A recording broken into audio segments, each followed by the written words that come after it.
होई आठी चौहान जी के लाठी जब भीतरी ले जाई रे तोरा बहुत बुझाई रे जब भीतरी ले जाई रे तोरा बहुत बुझाई रे तोर मुँह होई आठी होई यादव जी के लाठी जब भीतरी ले जाई रे तोरा बहुत बुझाई रे जब भीतरी ले जाई रे तोरा बहुत बुझाई रे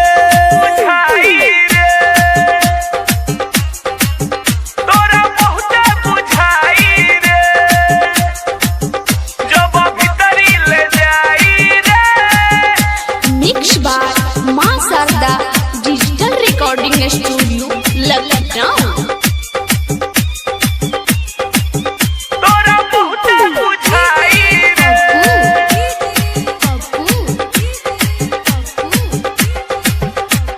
चढ़ल जवानी के गरमी पल भर में झड़ जाई चौहान के पावर तू देखबू लगबू चिल्लाए माई माई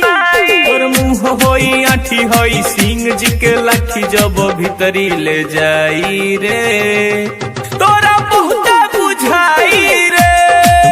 जब भीतरी ले जाई रे तोरा बहुत बुझाई रे तोरा बहुत बुझाई रे जब भीतरी ले जाई रे तोरा बहुत बुझाई रे।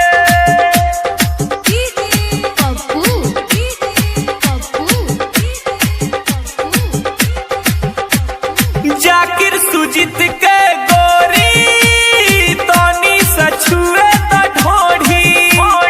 नाही तो तहरा के अर्जुन करे लगी है बल जोरी